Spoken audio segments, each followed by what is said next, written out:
Take two. First time I couldn't get the gate open. We're now at the Peninsula Cemetery. Notice the interesting fleur-de-lis on the gate and on the finials here. Now this time I'll actually be able to open the gate. 1994 W.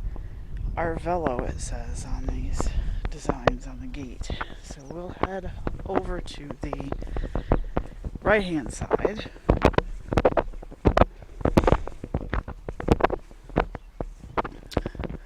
A little stuffy today for some reason, so I apologize if I sound a little strange here. Getman, name probably a lot of us are familiar with, and this one is 1817 to 1904 for Frederick and his wife. Paulina 1825 to 1904, and around the edges we have Paulina, Elmira.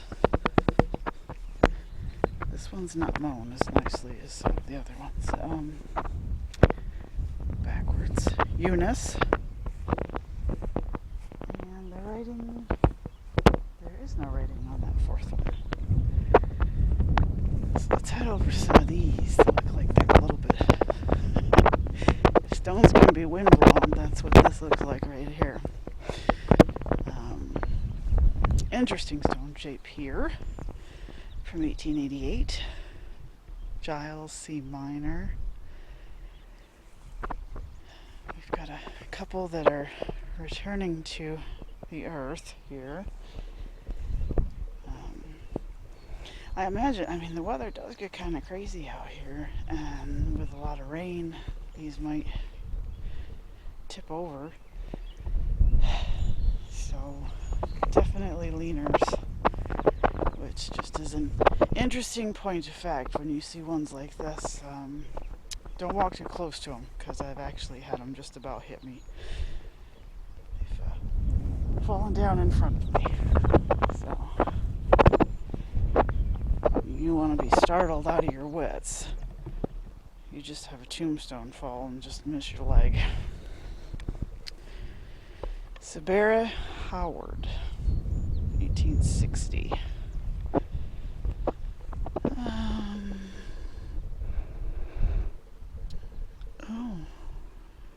8 months, 1 year. So these are little babies. Very sad. Let's head here and over to the back. Sorry about the whirl around. A particular section seems to have taken a bit of a beating, so the ground may just be perpetually saturated. Because they're not actually broken, they're just over. We have nearly lost all the writing on this one. But it looks like we've got two Abel Haskins right next to each other.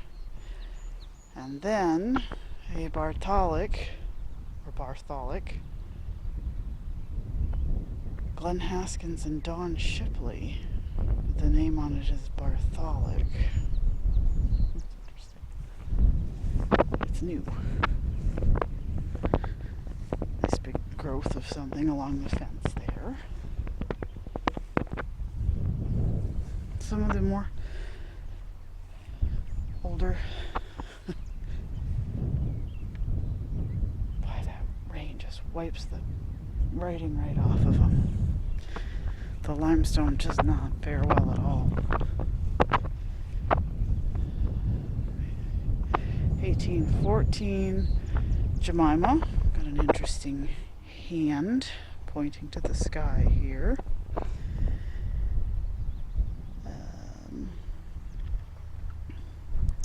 And an inscription, which is a little bit tricky to read. Oh, this one's nearly gone altogether.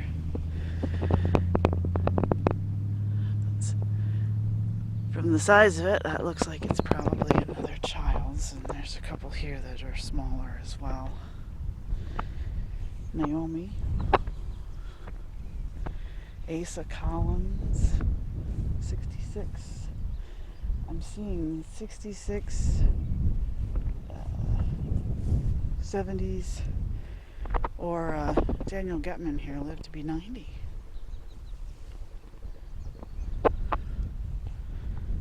So,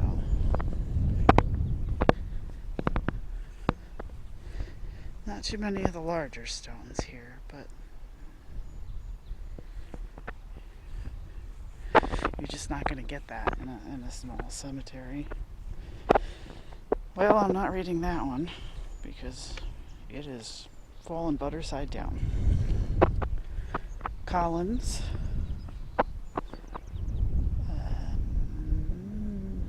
Yeah, 1844, 1928.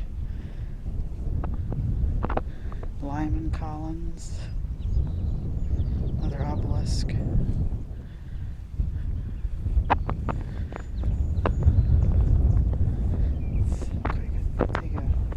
Take a quick look around the back. Sorry about the wind. It's par for the course here. It's also deliciously cool on a really hot day, and it keeps all those nasty bugs away. This one actually is a delineated plot. It has the markers around the side, the fence. 1862 to 1932, and 67 to 1953. A lot of Collins. So close knit. These are a big family group. It's almost like a farm cemetery, but a little bit bigger. Barnes. Okay, so Barnes has a nice big one, but if you look over there, Snell beat him by just a few inches. I don't know that it was a competition of any sort, but this one has a book on the top. And some stones laid around it, which would have been out here somewhere. I can see William, and I can see Marge, but that's about it.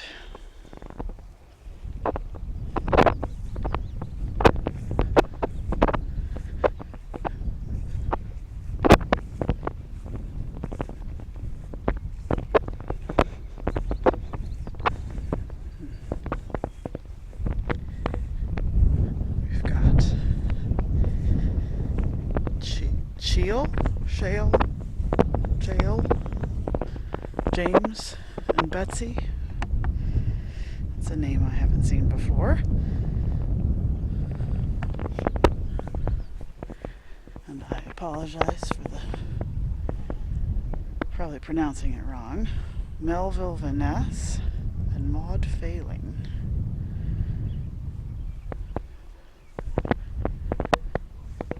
Here is the Snell obelisk,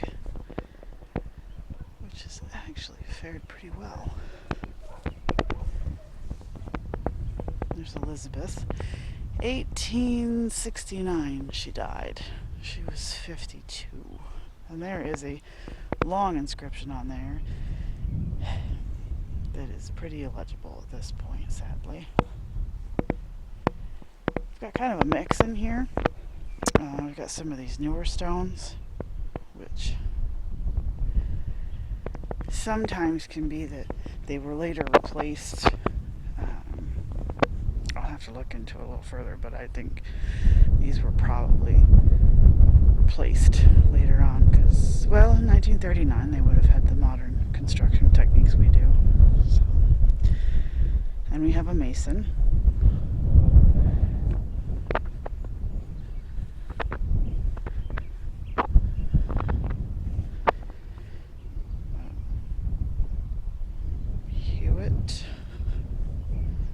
George.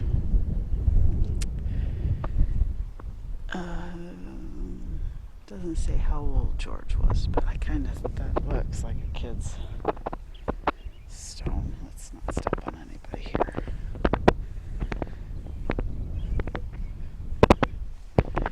Wiggins. There's a number of stones here that are like this. They were little obelisks, and they just got tumbled over time. 18. That's either a 3 or an 8. But she was only 20. Got some more of these that are tipped almost flat to the ground. Got a number of them that are in the ground.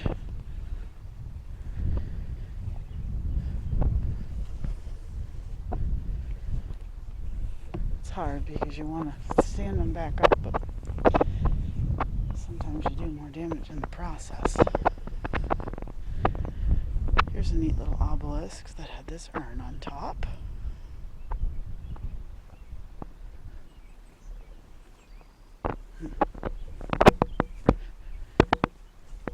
I always like the ones with the hands on them, like this one. Oh. I don't know if you can see it, but just above the hands it says farewell, FARE-WELL. That's actually quite poignant.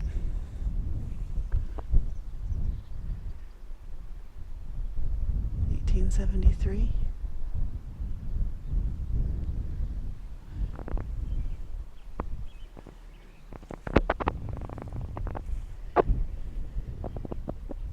Another one that's in the ground.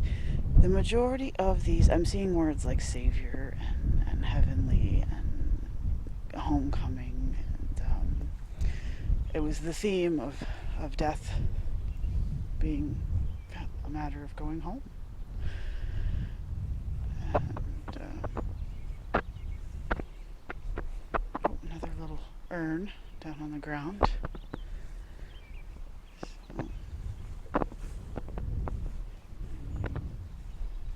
And a willow. Lorenzo D. He's 23.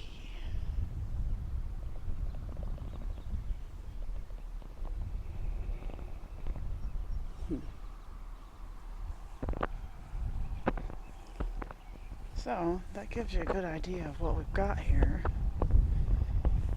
There's a trick you can use with a full-length mirror to allow you to read the stones without doing the rubbing, which can damage them.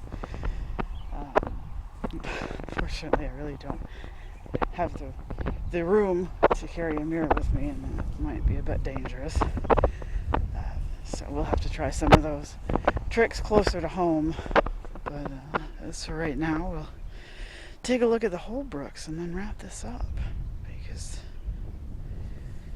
theirs are nice and clear, and they've got that fascinating orange moss on them.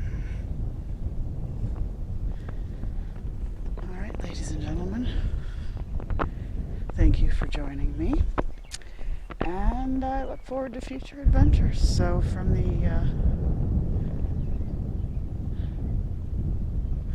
lovely grounds here, I will say be well, and see you soon.